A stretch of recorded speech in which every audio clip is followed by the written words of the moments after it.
మీరు బయటికి రండి. గత ముఖ్యమంత్రి ఏం చేసి ఉండాల్సింది వచ్చినప్పుడు మీరు పంపించండి ల్యాబ్స్కి. మీకు ఎవరైతే తప్పులు చేశారో వారి మీద మీరు చర్యలు తీసుకోండి చెప్పాలి. కానీ తప్పులు చేసిన వాళ్ళు వెనకేసుకొచ్చే విధానం ఏంటో నాకు అర్థం కావట్లేదు. ఇది ఆయన మార్చుకోవాలి. అంతేగాని మీరు అస్థిరత చేసే ఆలోచన కానే కాదు. ఇదే మీరు ఊహించండి. ఇంకా ఏ ధర్మం మీదైనా సరే ఇలాంటి అపవిత్రం ఒక చర్చి మీద జరిగిన, ఒక మస్జిద్ మీద జరిగిన దేశం అల్లకల్లోలం చేసేస్తారు. ప్రపంచం అంతా మాట్లాడతారు. గ్లోబల్ న్యూస్ అయిపోద్ది. కానీ దేశంలో కోట్లాది మంది హిందువులు అపవిత్రమైతే, ఈ ప్రసాదం అపవిత్రమైతే ఒక్కరు కూడా మాట్లాడకూడదు. ఇది సెక్యులర్ వ్యవస్థకు విఘాతం అంటే హిందువులకి మనోభావాలు ఉండవా? ఇది ఒక్కరు నిందించట్లా. అసలు మీరు ప్రస్తావన చేయకూడదు, ఇది తప్పు, ఇది మాట్లాడకూడదంటే ఎట్లా? ఇదే వేరే మతానికి మీరు అన్వయిస్తారా? నేను అన్ని మతాలని సమానంగా గౌరవించేవాడిని. ఇస్లాంని గౌరవించేవాడిని, క్రిస్టియానిటీని గౌరవించేవాళ్ళం మేమందరం.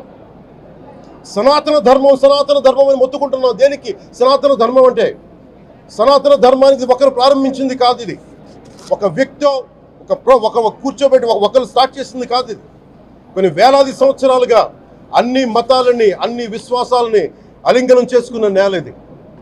అలాంటి విశ్వాసాలకి దగ్గర తీసుకున్న ఈ నేల మీద ఇలాంటి అపవిత్రం జరిగితే, రిపీటెడ్గా జరిగితే, ఒకసారి కాదు, 2 సార్లు కాదు, రిపీటెడ్గా జరిగితే ఇప్పుడు కూడా మాట్లాడకూడదంటే అది తప్పు చేసిన వాళ్ళం అవుతాం మేము. దోషులకి శిక్ష పడాలి.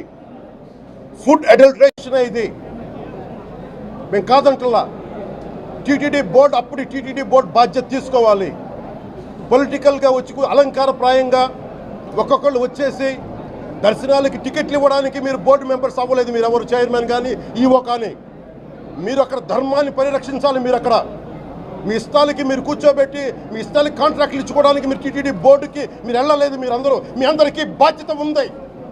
మీరు నిర్ణయించుకోవాలి. ఎవరికి కోపాలు రావు, ఎవరికి వేదన రాదు, ఎవరికి బాధలు రావుంటే కుదరదు. వస్తాయి బాధలు, వేదన ఉంది, మాట్లాడతాం. మర్చిపోకండి ఎవరు. గత ముఖ్యమంత్రి గారు కూడా నేను చేస్తా ఉన్నాను, జగన్మోహన్ రెడ్డి గారికి కూడా. ఇదే చర్చికి జరిగితే మీరు ఊరుకుంటారా? ఒక మసీదుకి జరిగితే ఊరుకుంటారా? ఒక తిరుమలకి జరిగినప్పుడు ఎందుకు వెనకేసుకొస్తారు? రాకండి. ఏ మతం మీద దాడి జరిగినా సంపూర్ణంగా నాతో సహా మేము ఖండిస్తాం, బయటకు వస్తాం. ఇస్లాం మీద దాడి జరిగితే మేము మాట్లాడతాం, క్రిస్టియానిటీ మీద దాడి జరిగితే మేము మాట్లాడతాం. హిందూ ధర్మం మీద, సనాతన ధర్మం మీద దాడి జరిగితే కూడా నేను మాట్లాడతాను. ఇది మొదటిసారి కాదు, మేమందరం మాట్లాడతాం. ఇది ప్రాథమిక హక్కు. ఇది పరస్పర విశ్వాసాలను గౌరవించుకోవడం చాలా చాలా అవసరం. ఇది అందరికీ తెలియజేస్తున్నాను. ఇది దోషులకి కఠిన శిక్ష పడాలి. అలాగే ముఖ్యమంత్రి గారికి కూడా నేను తెలియజేసుకున్నాను, చంద్రబాబు నాయుడు గారికి కూడా క్యాబినెట్ మీటింగ్ జరగాలి, అసెంబ్లీలో చర్చ జరగాలి. అసలు టీటీడీ ట్రస్ట్లో ఎన్ని అవకతవకలు జరిగినాయి, దీని మీద కూలంకషంగా దీని మీద చర్చలు జరగాలి.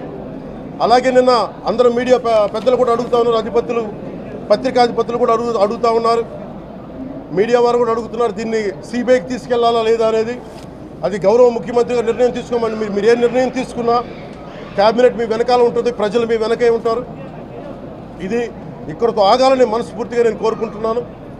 అలాగే 40 సంవత్సరాలుగా కర్ణాటకలోని గీ కంపెనీకి ఇస్తూ ఉన్నారు.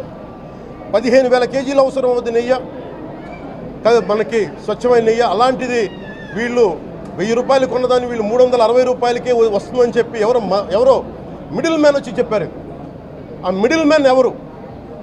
దీని మీద సంతకం పెట్టింది ఎవరు?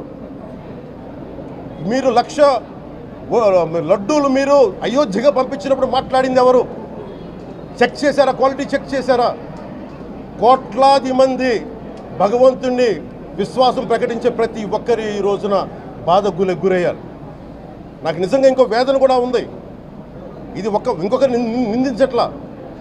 తిరుమలలో ఉండే ఇంతమంది సేవ చేసుకునే వ్యక్తులు కానీ మీరందరూ హిందువులే కదా. మీరందరూ టీటీలో ఉండే వందలాది మంది ఎంప్లాయీలు, మీకు ఉద్యోగులు, వేలాది మంది ఉద్యోగులు, మీరందరూ ఏం చేస్తున్నారు?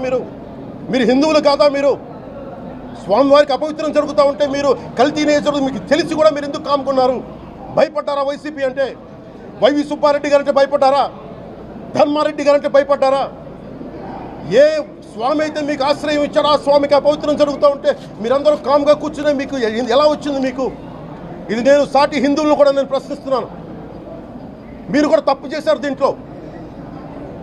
ఇది ముందుగా ప్రతి హిందువు గౌరవించాల్సింది దీన్ని. మీ మతాన్ని మీరు గౌరవించుకోండి ఫస్ట్.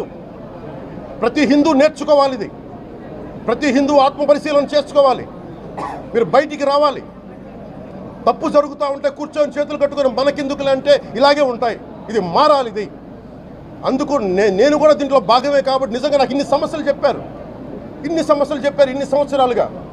వైసీపీ మీద పోరాటాలు చేస్తున్నారు. రోడ్లు బాగలేదంటే మాట్లాడాం, రైతుకి సమస్యలు వస్తే మాట్లాడాం, గుడులు అపవిత్రం చేస్తుంటే మాట్లాడాం. కానీ ఏ ఒక్కరు కూడా బలంగా కూర్చొని టీటీడీ ఉద్యోగులు ఎవరైనా సరే ఇలా జరుగుతుంది అని తెలిసి కూడా కామ్గున్నారంటే మీరు మహా అపరాధం చేశారు. ఆ మహా అపరాధానికి నేను కూడా నాకు సంబంధం లేకపోయినా ఈరోజు నేను ప్రాయశ్చిత దీక్ష మొదలుపెట్టాను. ఈరోజు 11 రోజులు స్వామివారికి నేను క్షమాపణలు కోరుకుంటూ ఈ దీక్ష తీసుకుంటున్నాను. ఇది మారాలి, భవిష్యత్తు ఇలా ఉండకూడదు అని కోరుకుంటూ సెలవు తీసుకున్నాను. నమో వెంకటేశాయ.